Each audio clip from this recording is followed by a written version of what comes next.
Oh, good morning. Welcome to FAWKES News. I'm sorry, I'm surrounded by degenerates. And, we're 20 seconds late to the show. Why? Because we couldn't stop laughing and arguing before the show started. But that is what you get when you join the FAWKES News broadcast team. Joining me today will be Jason from the One More and I'm Out of Here podcast, and also Deadleg from Deadleg Media. We have a show that's just chock full of everything today. One, we have the media trying to deny a genocide in South Africa. That's hyperbolic. It's a hyperbolic statement. I don't believe that there is a genocide going on in South Africa, but I do think some nefarious, very dark and sinister racial murders are taking place in South Africa. And if it is not checked, it would therefore turn into a genocide. And how many of us Americans are afraid of that? One thing, right? We know that Nazis don't really exist here in this country, except, way back in the hollows, tucked away in some trailer where they're just, methed out of their mind. Yet we are so cautious and we're so careful, and we love to throw the word Nazi around just to make sure that the Nazis never exist.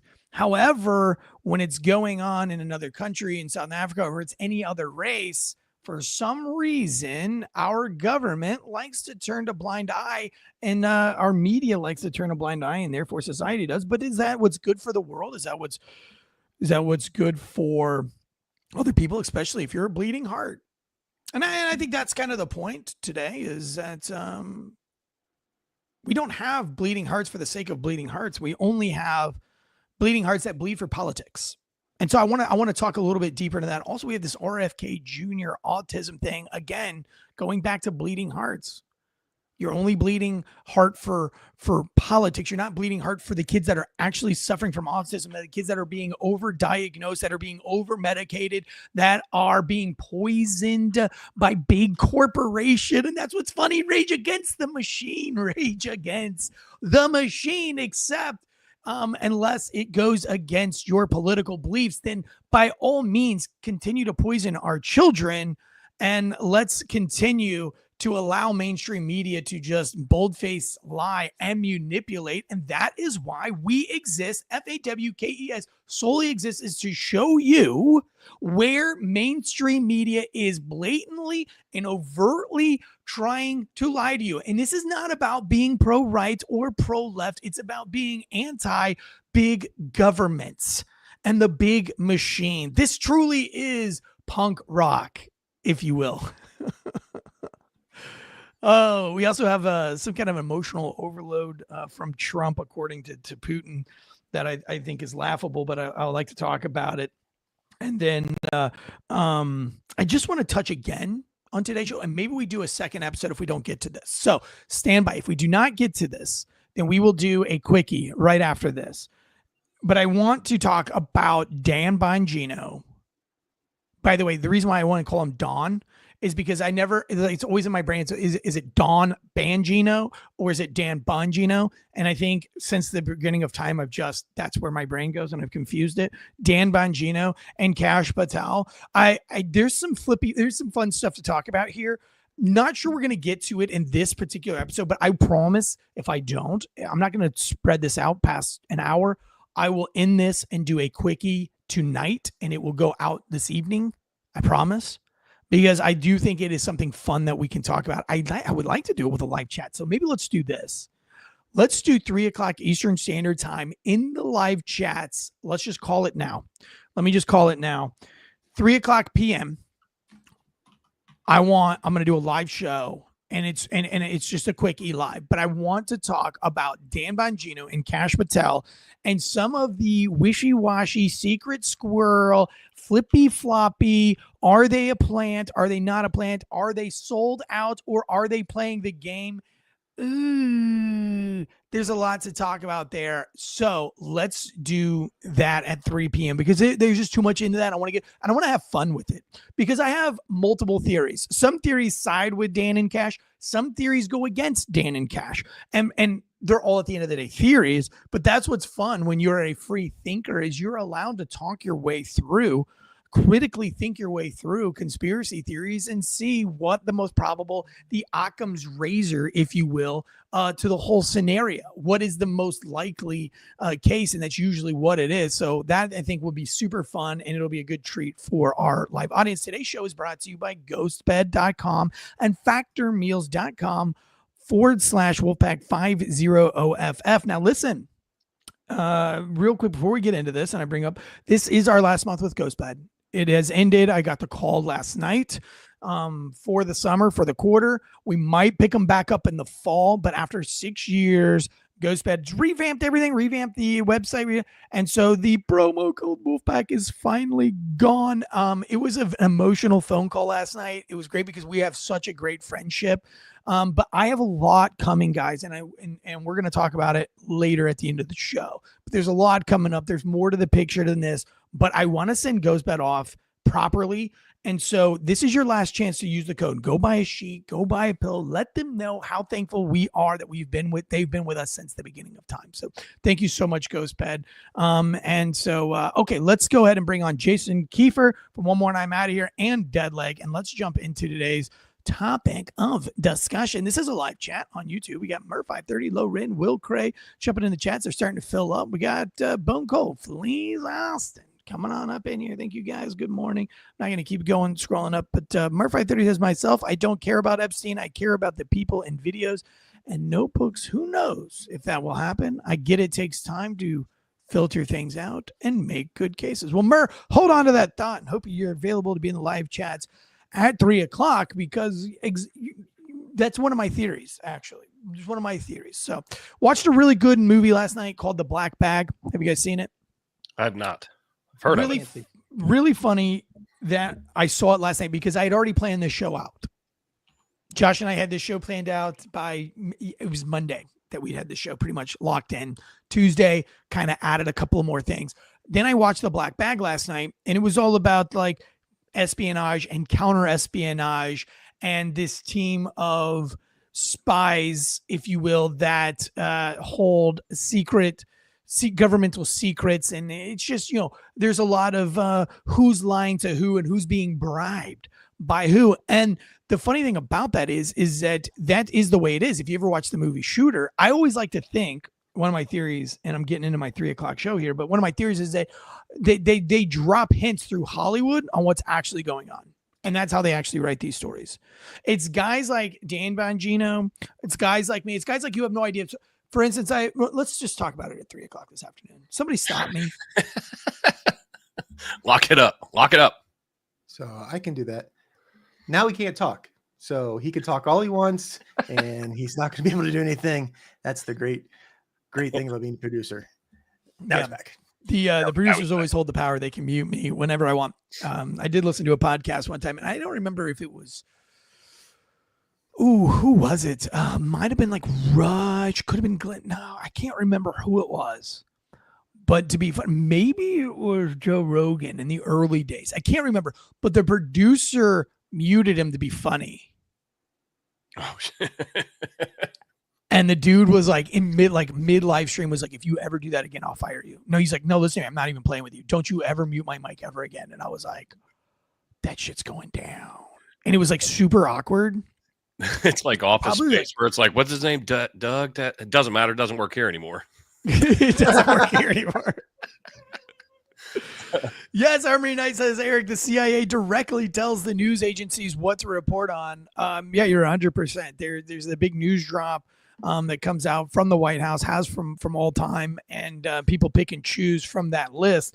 But it is funny. And, even going on that Armory Night, we can talk about today's first topic of discussion, which is probably going to take up the length of the show.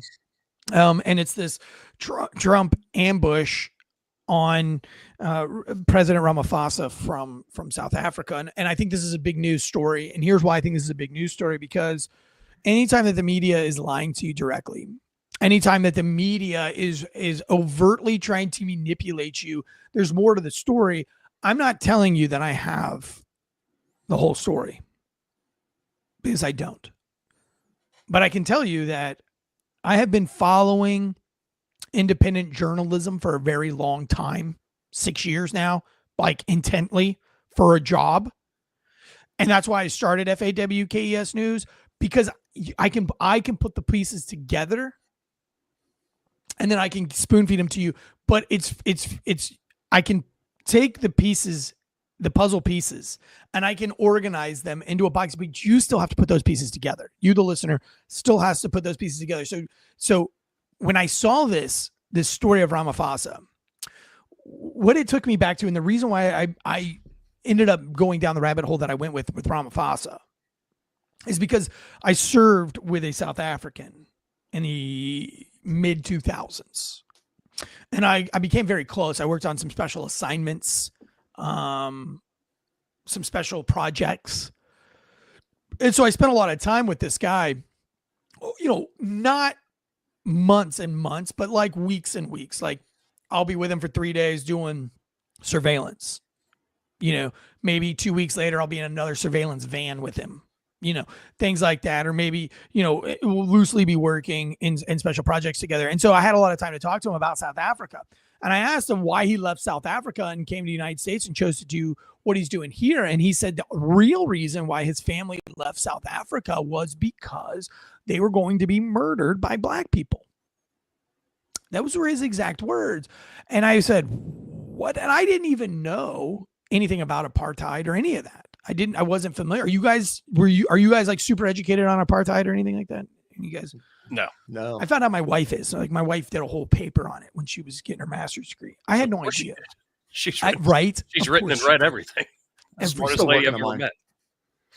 So this was my first introduction, and then he shows me this gruesome scarring on his lower abdomen and his thigh. And I said, "What's that from?" And he was like, "It's that I was stabbed. I was stabbed because." And I said, "Why?" And he said, "Because I'm white." And I was like, "What?" And he was like, "I was a white farmer's son, and these black people would come and they would raid the farms and they would kill the farmers.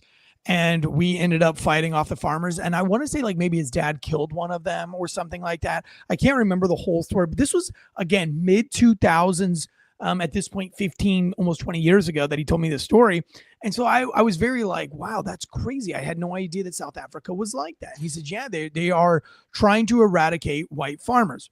Now, of course, fast forward into the 2018, 2019s, and I'm doing these news things, and I start to read all about the exports in South Africa and just like how their economy is in shambles. And of course, just like Johannesburg and all the, just it's an apocalyptic area. The matter of fact, they're shooting apocalyptic films like Chape or I don't remember, District 9, some of these other things. And so then we have this whole Trump ambushing with the South African president that came up, and the media has gone absolutely haywire. Have you guys heard anything about this before I jump into it? Yes.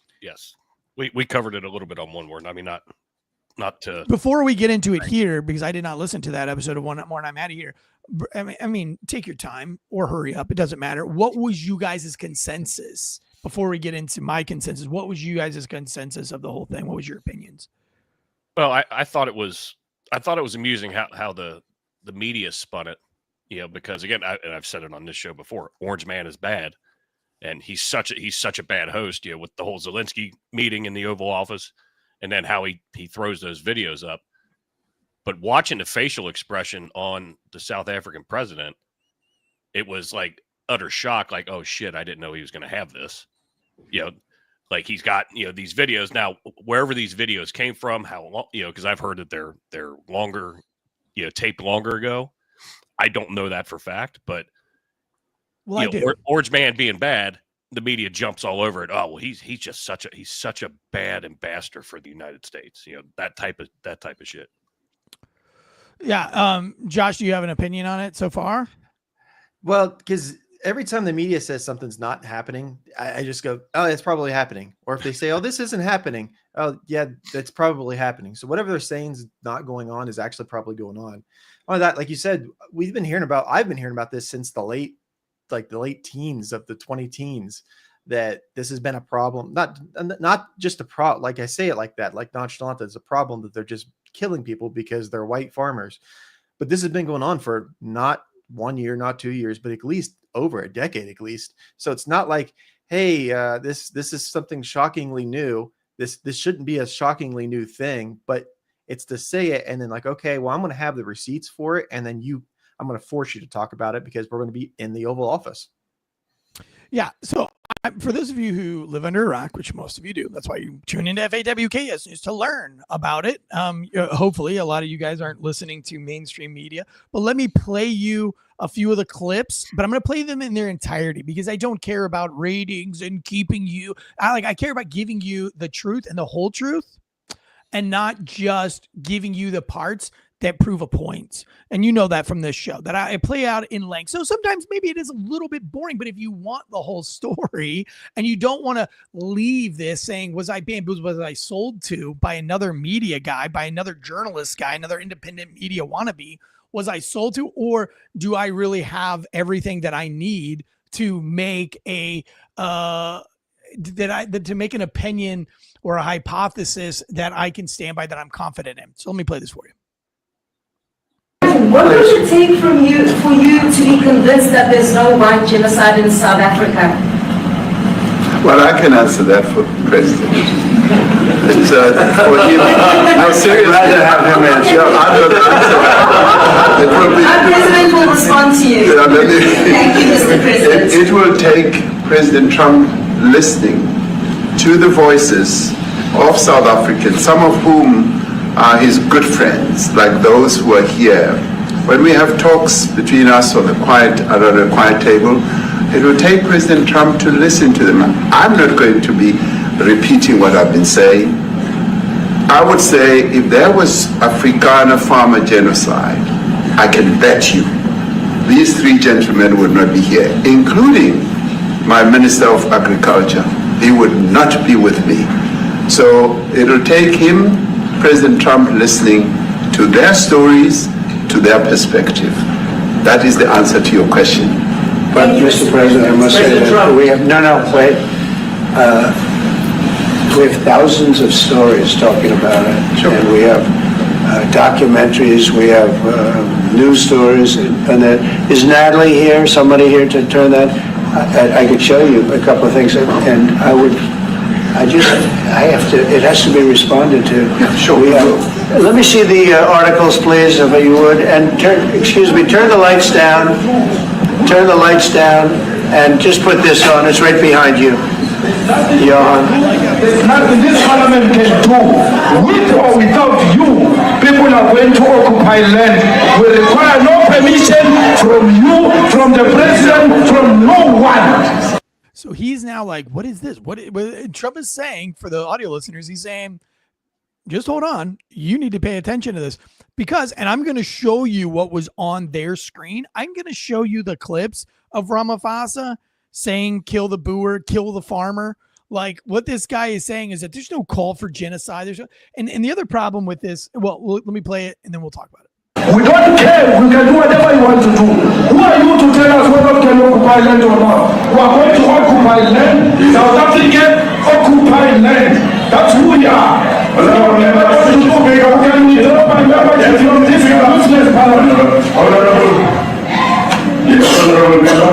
Never be scared to kill a revolution. Demand an example. Do you see his facial expressions there? Like it's talking about killing and revolution. He's like, yeah. And he's like cringing himself. He's like, oh, fuck. Yep. I said that. You know what I mean? I like you, God. Boy, there must be killing because the killing is part of the revolutionary act. Because killing is part of the revolution. Come on, sir. Kill the poor, the farmer.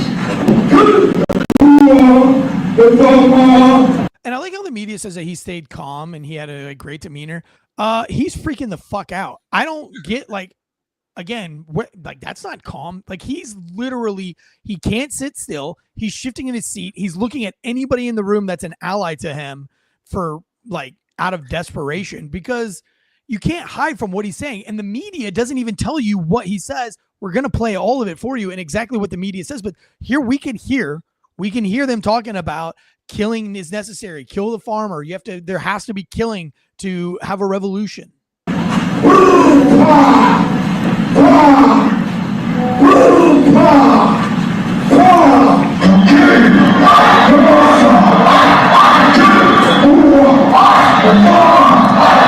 Kill the boer, kill the farmer, and he's getting him on this South African war chant. The man of D-Day in PE is a white man. So these people, when you want to hit them hard, go after a white man. They feel a terrible pain because you have turned a white. And I feel like this is, well, let me just keep going. So it gets awkward.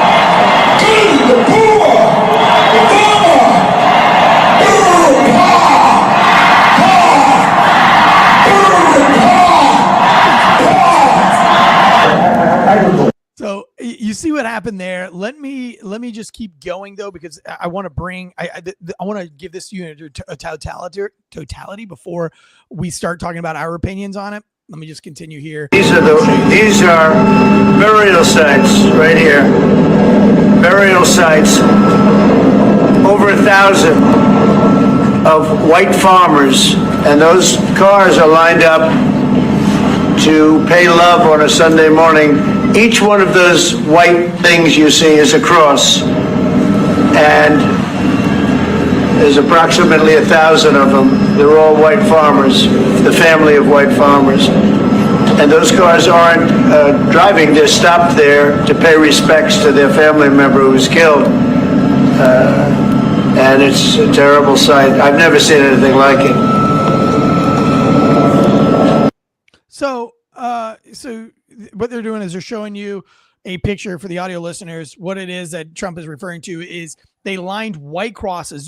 The white crosses you see on the highway, you know, when you're driving down the highway and somebody was killed on the highway and there's like a little white cross.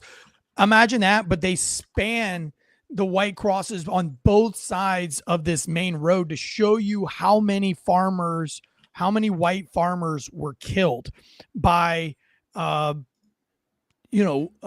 South Africans. Here we go. Yeah, go ahead and put that up there, Josh, so they can see it. Oh, I'm sorry. Wrong one. Move that. There it is. There we go. So there you go. So obviously, and Trump misspeaking how he does, yes. He says these are burial sites. These are, but it's obvious. Like, it's obvious. And you got to understand that Donald Trump is speaking to media. He has to paint the picture just like I do. I can show you because we have YouTube listeners, viewers, but majority of our listenership comes from audio. So I have to explain to you what their viewers are saying. And it's very easy to speak, especially when you're talking all day to thousands of different conversations a day. I can't even imagine how many people Trump has to talk to on a day. I know how many people I talk to on a day, and it must be 30 times more. But, he says that, but it's obvious when he articulates what he's trying to say that he's not saying a burial site. He's not saying a cemetery. He's not saying a graveyard. It's very clear and obvious that he's saying is he's trying to paint you the picture in the best way that he can, that there are crosses lined up down the road that each cross represents a white farmer killed by black South Africans. After we've just heard that this president, Ramaphosa, is calling for kill the boer, kill the farmer. Well, when you start shouting stuff and they start killing farmers, now, is it a genocide? Are they killing some kind of a racial or ethnic cleansing? I don't think that they're trying to kill all the white people, but I think they are trying to kill all the farmers, because they want that land back. They want the white farmers back. So that's where we left it. It's a very powerful piece. And we have people from South Africa. What's that? The frustrating part is, and somebody said in the chats, I think Armory said, that's the only thing Trump got wrong. It's when he misspeaks like that, that's what the media jumps on, though. Not the whole story, not the whole picture. Right. It's the fact he said, oh, there's farmers buried there. Which, I mean, if you look at it, you can tell it's just, a memorial. But as soon as it's obvious, like it's obvious. But this is why I think the media thinks you're stupid. The media thinks you're fucking dumb because they know you're dumb. Actually, let's go there. They know that the American public are fucking stupid. You're all fucking stupid. Majority, mass majority of Americans are stupid because they'll fall for this and they'll listen to it instead of looking at the totality. Instead of saying, trying to want to learn about South Africa and wanting to learn why there's so many crosses of white farmers or black farmers or Chinese farmers or Mexican farmers, instead of looking into that, they will talk about fake news. Well, don't take my word for it, because that's not what we do here on Fox News. I will show you the proof. Let me show you exactly what how dumb that the media thinks that you are. Let's go we'll go right here. In South Africa, after an ambush of its president in America. But at a glance, you'd think there was nothing going on. It's strange to think that idyllic, small, white-owned South African farms like this one are ground zero for such an explosive meeting. Thousands.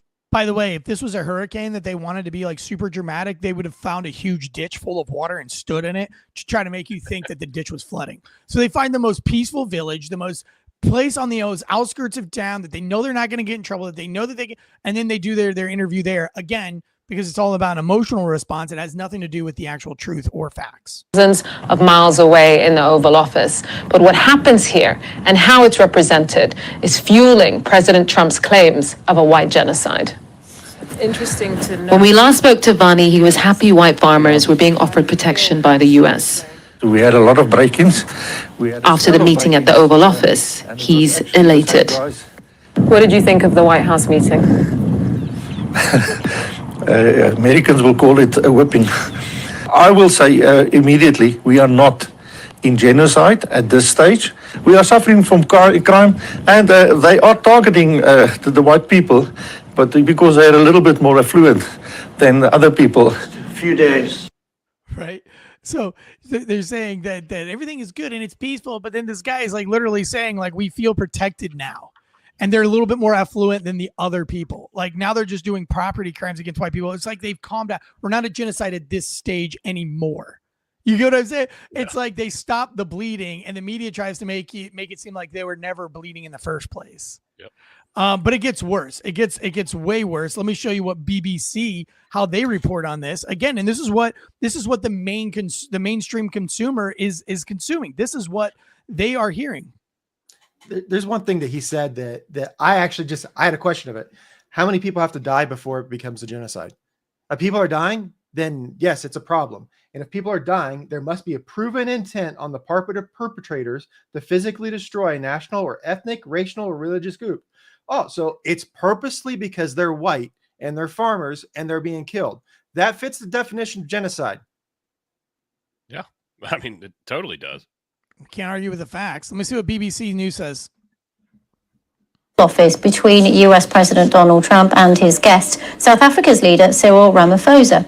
Well, Mr. Trump says Mr. Ramaphosa's government has been carrying out what he has described as genocide against South Africa's white farmers. Well, our correspondent in South Africa, Pumza Filani, went to the area which Mr. Trump says was proof of this genocide, and she fact-checked it. Let's have a look at what.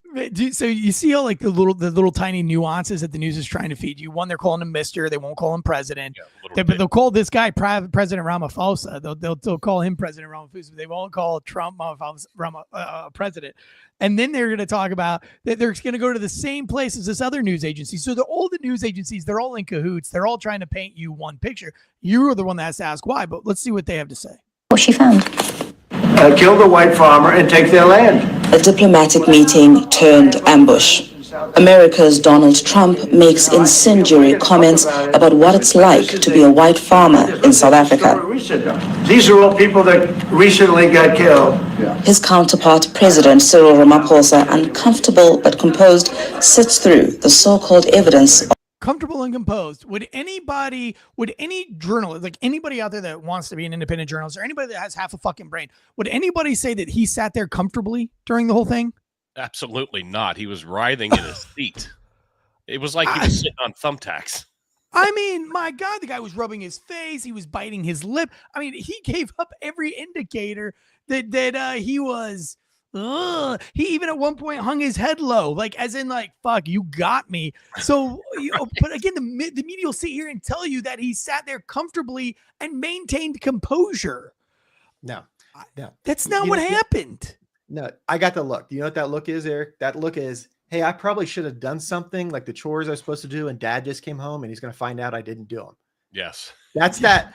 Oh crap. Oh crap. Oh crap. Oh crap. He's here. I am looking him in the face. But yeah, I'm going to tell him I mowed the grass, even though he's going to walk outside and see the grass isn't mowed. I'm going to tell him that there's not a genocide, even though there's going to walk outside and there's dead bodies. Yes. Like, the media is going to try to feed you a narrative. Like the media, what we're doing is feeding you the facts. It's you, the listener, you, the reader, you, the audience. It's your job to figure out what you believe and where you want to put your values. We're just going to give you the facts. The media is going to come out there and go, hey, all those people dying, it's not a big problem. It's because he said that those are graves and they're not really graves. That's what we're going to hang our hat on.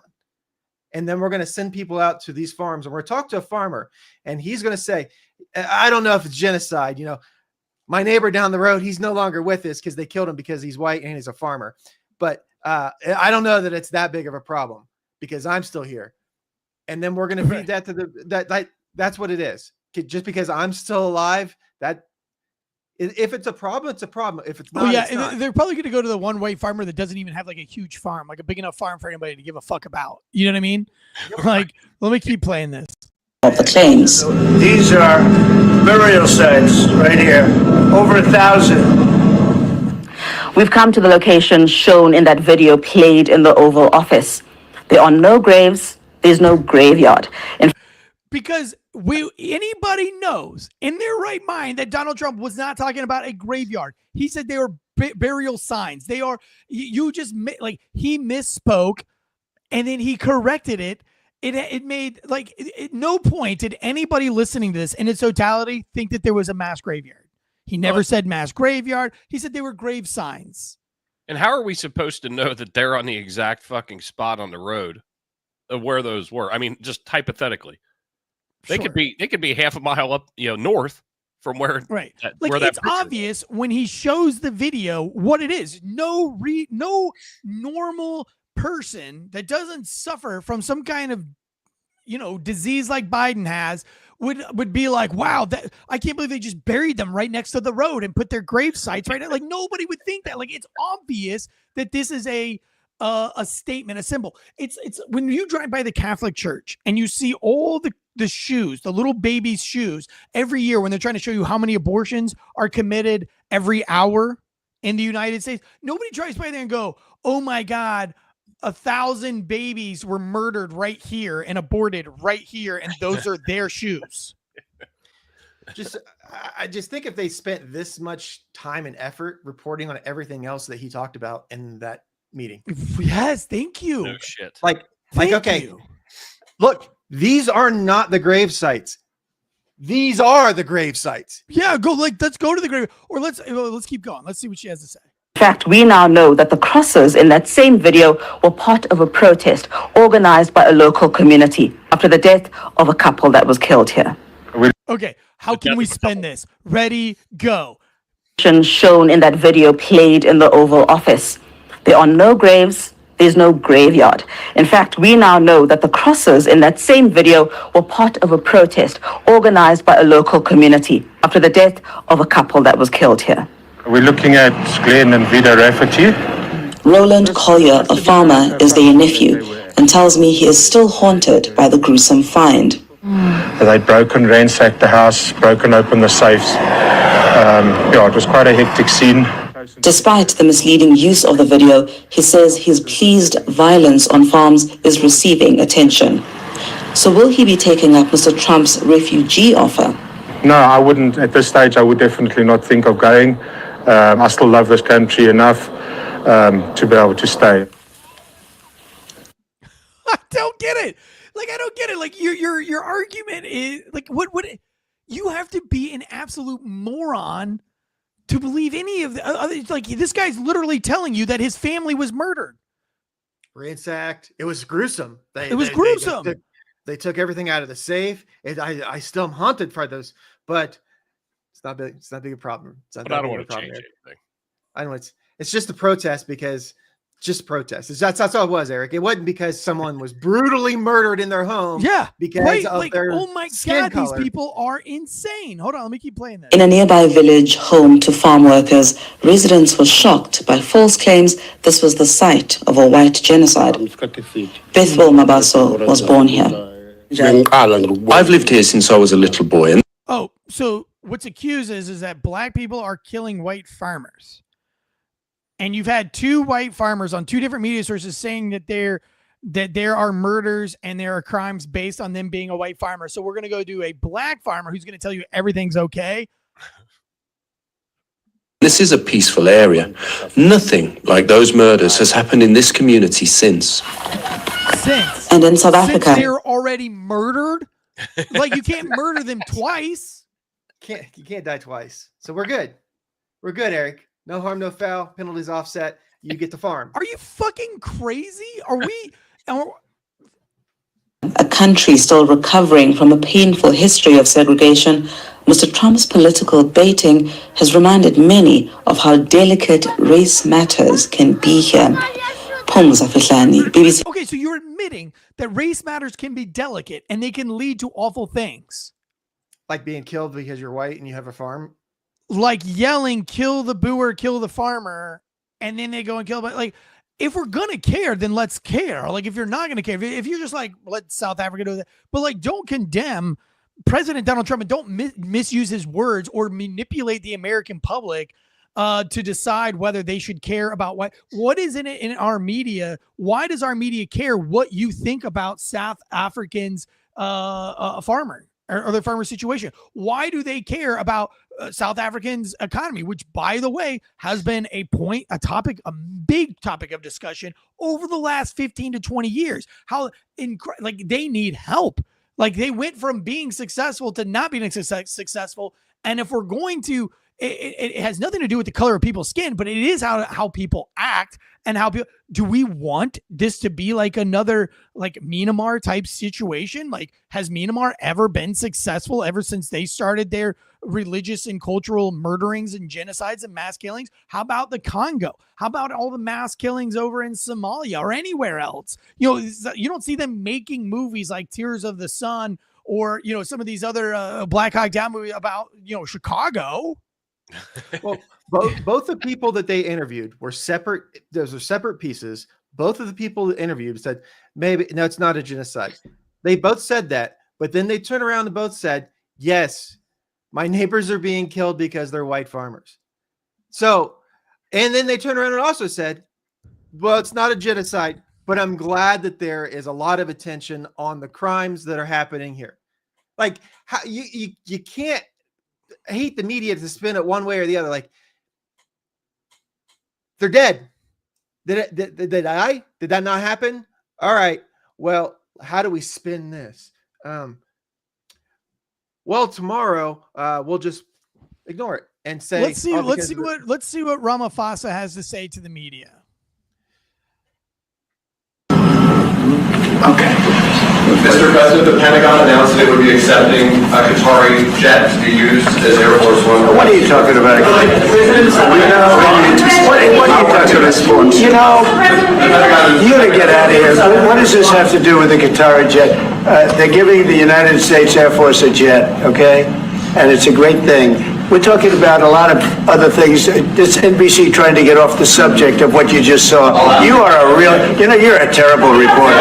Number one, you don't have what it takes to be a reporter. You're not smart enough. But for you to go into a subject about a jet that was given to the United States Air Force, which is a very nice thing. They also gave $5.1 trillion worth of investment in addition to the jet. Go back, you ought to go back to your studio at NBC because Brian Roberts and the people that run that place, they ought to be investigated. They are so terrible the way you run that network, and you're a disgrace. No more questions from you. Go ahead. Okay, are you guys as confused as I am?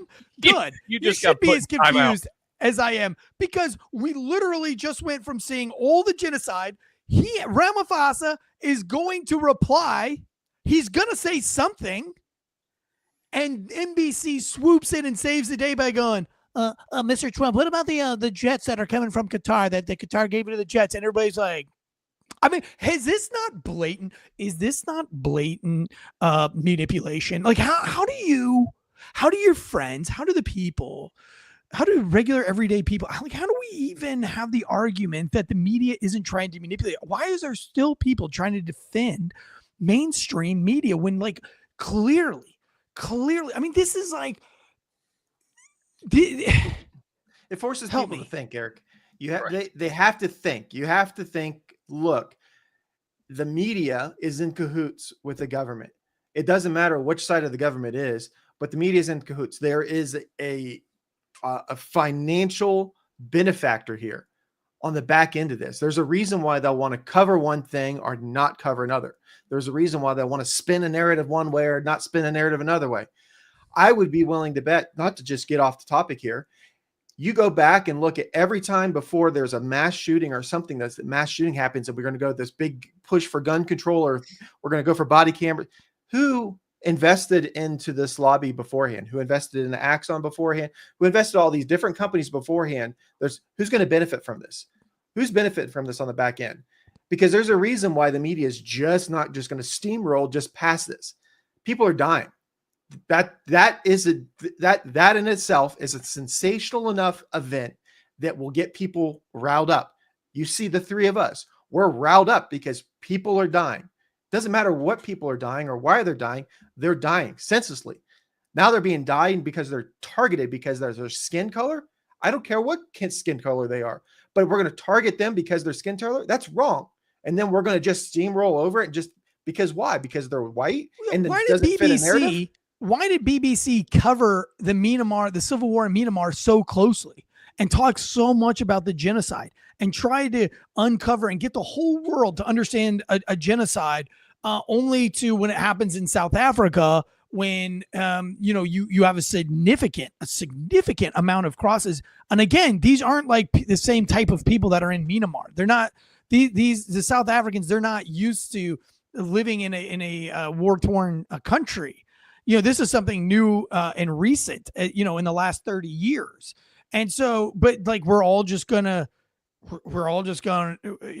ignore it. Greg LaMontagne from The Bar is Open with Beth and Greg, who I'm going to get to hang out with in June and trying to get that all planned out. It's going to be an awesome time. Just wondering who's going to manage all those farms and what the long-term food shortages will look like. Well, I mean, just go ahead and look what's going on right now. Like, there's a huge food shortage. I guess he's being facetious because that's exactly what's going on right now is this huge food shortage. You mean and maybe that is the overall goal, because now we know that if we get these other guys that are in there, farmers that aren't passionate, we can still carry out like what's going on in Australia, where they are storming onto farms and spraying pesticides on their farms. That's happening. There's a lot of videos out there where the Australian government is literally going onto farms and saying, you must let us on here to spray for fire ants. What? Like, this is my farm. If I want fucking fire ants on my farm, I can have it. You just want to put chemicals and shit on my food because that is where we're going. And that's where RFK Jr. is trying to uncover. And again, so maybe that's what it all has to do. Like, it all has to do with farming, right? We've got Canadians that are trying to genocide ostriches for a bird flu that hasn't even hit yet. Why are we killing all the ostriches? Why are we breaking into farms in Australia to spray pesticides? Why are we killing all the chickens in America right before Donald Trump takes over? Why is it the whole farmer? Why are we going to war with farmers? Why are we selling all of our farmland to Chinese individuals who aren't farming on their land? Why is it that our autism rate is what it is? And we're going to talk about that here in just a second. But I will rest assured, one thing that you can count on if you want to eat right, if you want to start getting on the right track and you want to start those little tiny steps into getting on a healthier diet or a healthier lifestyle, because it is a lifestyle. Being healthy is a lifestyle. It's not a diet. It's not something you do for 30 days. It's not something you do for 40 days. It is a lifestyle. It is a commitment to life. Factor Meals can help you out with that. Look, summer is right around the corner. Summertime is here. You want to be at the pool. You want to be at the ball field. You want to be all the other places. You don't want to be at the grocery store. And you don't want to be meal planning. You want to be stuck in your kitchen cooking a whole bunch of different types of meals on Sunday when you could be still sitting by the pool and you could be having pina coladas and doing whatever else is, you could allow Factor Meals at factor75.com, promo code Wolfpack50OFF to start meal planning for you. You go on the website, you click out what meals you want. They're delivered to your door, fresh, prepared, never frozen by chefs, sent to your door, and at the end of the day, the cost is a wash. By the time you put gas in your car, drive to the grocery store, spend all the time buying the groceries, coming back to your house, spending all that time, it is a wash. You would have bought all the things that you didn't want to buy anyway. You would have been tempted. That can all go away by having meals. Plus, when you have Factor Meals, one thing that I found is if I have a Factor meal and somebody invites me out for lunch, I'm more reluctant. I'm more likely to say no, because I have a delicious Factor Meals for lunch. Also, all the snacks and all the side items that Factor Meals has, head over to factor75.com. Use the promo code Wolfpack50OFF. Start your meal planning today. Get in shape now, so on July 4th, you can squash hot dogs shamelessly. Go to factor75.com, promo code Wolfpack50OFF. That's promo code Wolfpack50OFF for 50% off plus free shipping on your first order. 50% off plus free shipping on your first order. Go to factormeals.com, promo code Wolfpack50OFF. Let me play this clip for you real fast. Again, and how the media is going to spend the clip. This is just, the media is at war right now, and that's all there is to it. But this is Presidential Commission to Make America Healthy Again, and today the commission officially delivers its first report on childhood health. Here are just some of the alarming findings, and they really are alarming. It's unbelievable, terrible. Just a few decades ago, 1 in 10,000 children had autism. Today, it's 1 in 30 years ago. Let's go back. Childhood health. Here are just some of the alarming findings, and they really are alarming. It's unbelievable, terrible. Just a few decades ago, 1 in 10,000 children had autism. Today, it's 1 in 31. Did you hear that? 1 in 31. Let's keep going. Last time I heard the number is 1 in 34, right? Now it's 1 in 31. There's something wrong, and we will not stop until we defeat the chronic disease epidemic in America. We're going to get it done. When you hear 10,000, it was 1 in 10,000, and now it's 1 in 31 for autism. I think that's just a terrible thing. Has to be something on the outside, has to be artificially induced, has to be. 4 months ago, I created the Presidential Commission to Make America Healthy Again, and today the commission officially delivers its first report on childhood health. Here are just some of the alarm. Okay, let me ask you this.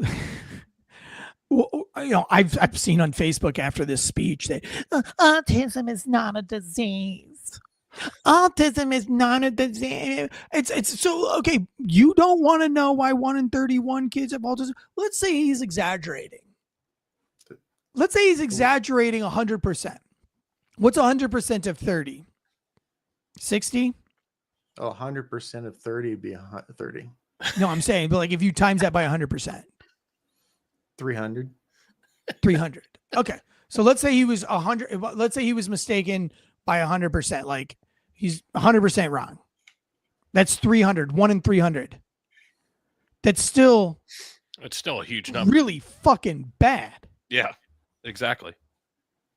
And for it to change that drastically over the course of, what do you say, 30 years? He said multiple decades, so 20, 30 years. For that number to change that way, if it's true, dude, how are you? Like, how do you, as a human being, like not know that autism is on the rise? Well, then why do we call it autism if it's not a disease? Why do we have all of these things that classify something to become autism if it's not a thing? If it's not a thing, then it doesn't have a name for it. Yeah. So let's go to the RFK Jr., right? So, by the way, they've been silencing RFK Jr. forever. Why? Why does the media care so much? If the guy is truly that crazy, why wouldn't you let him speak? You let AOC speak. You let AOC talk. We know she's batshit crazy, but you let her talk. She says crazy, way crazier shit than RFK Jr. has ever said. Yeah.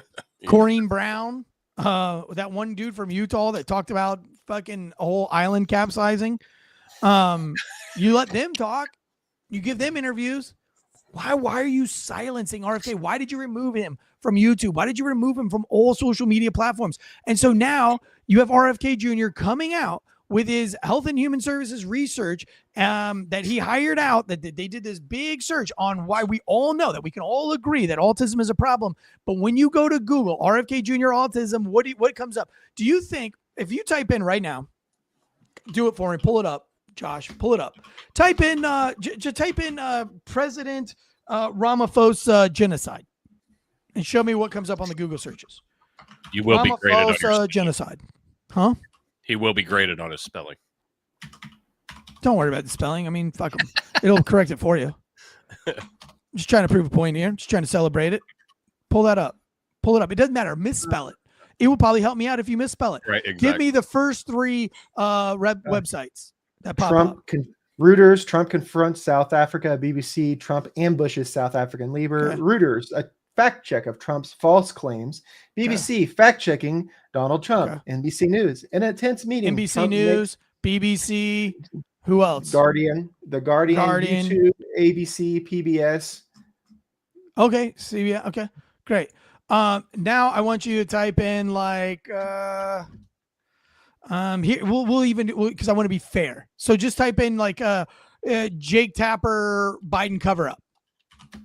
Because that's serious, right? Because that's Jake Tapper, for those of you who don't know, who was saying that they knew and that the media is flippy floppy on the Biden cover up. These are all the Democrats. This is all CNN News talking about it. So like this would be the Democrat side of the aisle. So being fair here, give me the big sites there. Get Newsweek, Rolling Stones, NewJersey.com, The Independent, Guardian, New York Post, NPR, Yahoo, PBS. All right. Now let's go to RFK. Now type in RFK Jr. autism. PBS, the BMG, BBC, Autistic Self-Advocacy Network, U.S. News and World Report, CBS, NPR, BBC. Go to the top ones, top stories. Yahoo, PolitiFact, Genetic Literacy Project. Then another Yahoo. Look at the title of every single article now. Now I want you to read the title of every single article. Fact check, RFK Jr. said. RFK Jr.'s report shows a dim picture of childhood health. What are the main causes of kids' autism? Viewpoint, RFK is peddling disinformation. Fact check, Robert Kennedy Jr.'s statement on autism. RFK delays autism deadline. RFK pledges to find cause of autism by September, end quote. Crisis of confidence. RFK continues to use... Creating RFK Jr. creating an autism registry. Kennedy says autism database to use Medicare and Medicaid information. Like every single article has nothing to do with the actual research that he provided. It has everything to do with making him look like an asshole. Right, exactly. Yep. Fucking Greg in the chat says, look up Macron as a bitch. Yeah, let's look up Macron bitch slap really quick. We'll play that. Why not? This is dedicated to The Bar is Open with Beth and Greg podcast. Make sure you tune in weekly to the Beth and Greg podcast. It's The Bar is Open with Beth and Greg. The Bar is Open with Beth and Greg podcast. All the fun and flirty society and culture news, a little bit of politics sprinkled in there too. So we'll do this for them because I'm sure that he enjoys it. I don't know if you'll be able to play the video, if it's still up there. It is right there. Just go ahead and play that little video. This is him getting off the airplane and his wife slapping him or mushing him, as they say in the hood, mushing him in the face. And this is on the heels of last week when he was had that weird kind of cocaine bag that wasn't, I believe it was a tissue. But there was a lot of media drama. But and then he tries to play this off as that was his wife being playful with him. Now, there's a lot of fun speculation on Macron's wife not being a wife at all. There's a lot there. That's the lady from The Incredibles, isn't it? I'm not sure. Have you seen her fingers and her hands? Yes, Loren says she must have gotten into his tissues. That is a pretty breaking story, though. I mean, like, to have the president of France get mushed on live TV by his wife, even if it's playful, is super. Like, have you ever mushed Jill? Oh, fuck no. No, I wouldn't. I wouldn't be sitting here with you. You ever mushed Jess? No, I'll like playfully maybe push her arm, like just to get distance, but I won't mush her face. But I'll mush her arm. Have you ever like that. Have you ever been on a presidential aircraft as the doors are opening and you know the media is going to be everywhere? Has she ever mushed you in the face? I'm trying to think. That one time in Paris. Yeah. That one time I was on the plane. I mean, I'm just saying, like, in no way, shape, or form, I can tell you this with 100% confidence. My wife would never mush me in the face unless I was being absurdly I mean, I would have to be. I mean, I don't even know what I would have to do to get my wife. I'm figuring if she's mushing me, it's gotten real fucking bad. Right. And take this as a note. If you are a married couple that's mushing each other in the face, you got fucking problems and you need to deal with them. Yeah. But it's playful and it's cute. It's not. It's not playful and it's cute. You don't mush people that you love. Well, yeah, that's No, how we that- show our love. No, it's not. No, it is not. That is that is a marital flaw. That is a marital illness that is been propagated by millennial television shows trying to teach you that it's okay. No, it's not okay. That is your queen. That is your king. We don't mush them. It is not good behavior. It is not appropriate behavior in any way, shape, or form. So anyway, thanks for bringing it up. I wasn't even going to talk about it, Greg. But yes, we saw it with our own eyes. Something is crazy there with Macron getting mushed in the face. Speaking of also to wrap up today's show, Putin going crazy. Is Putin going crazy? Let me read this from MSNBC. Since I've been just making fun of MSNBC, as if you guys would trust them at all at this point. This is what they have to say.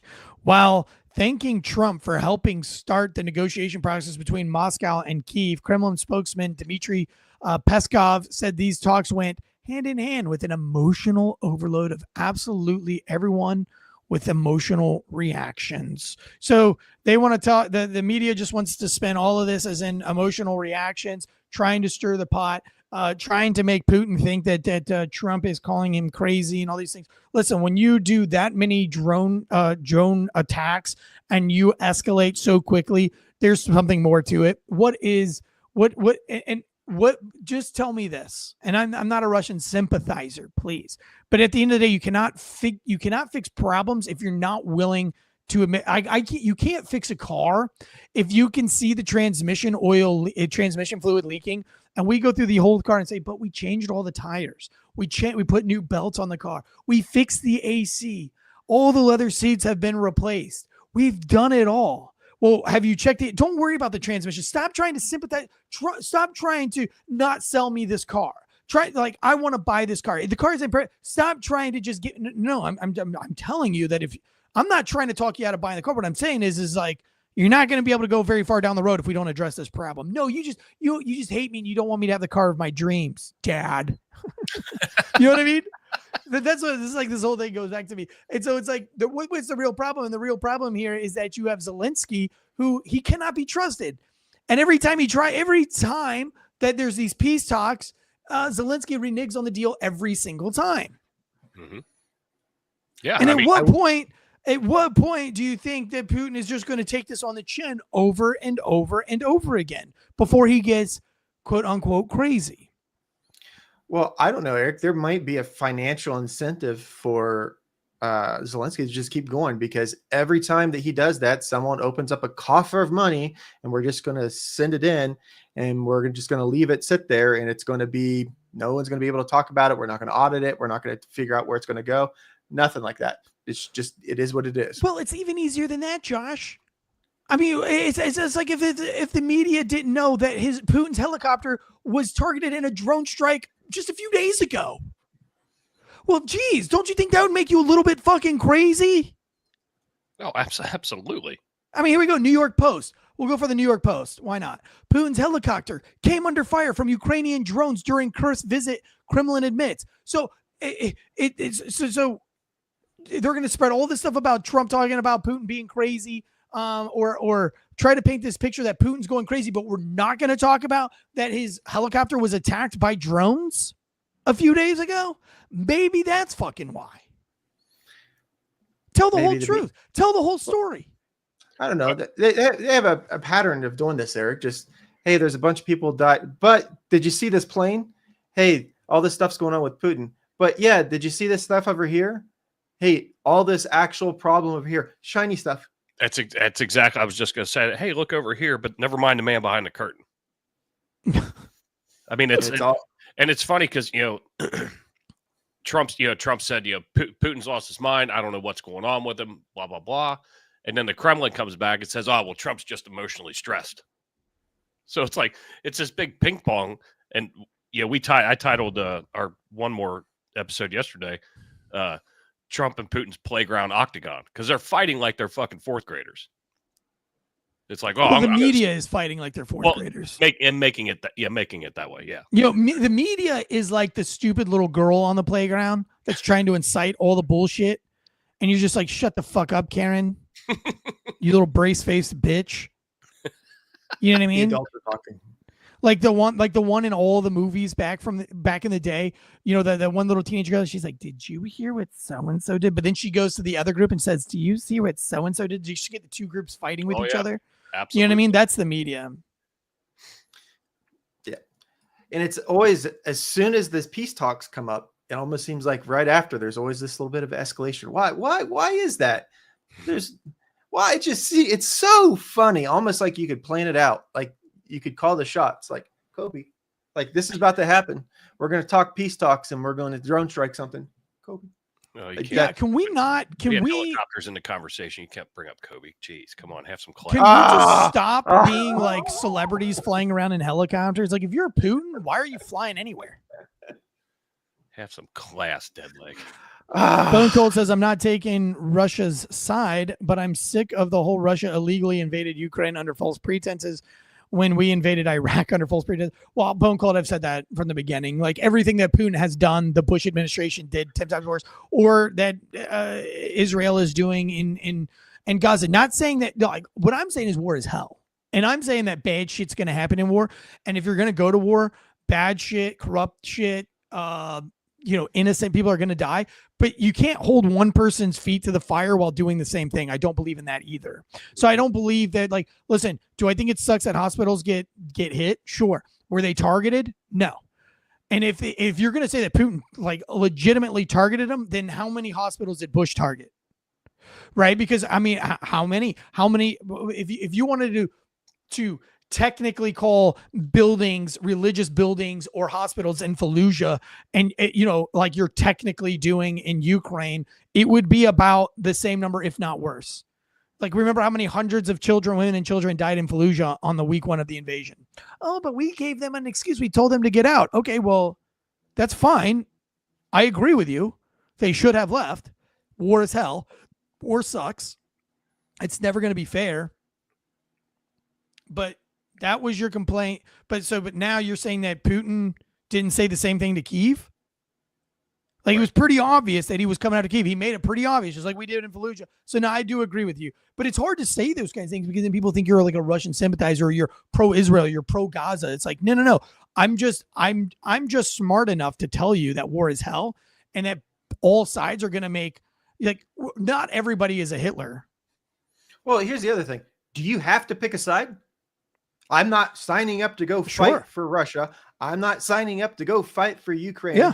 The only thing that I'm asking is, what are we spending our money on as tax dollars? Exactly. If we're not, if there's no return on the investment there for us, cut that money off. I'm pro Costa Rica. That's what I am. I'm pro Pure Vita Costa Rica, baby.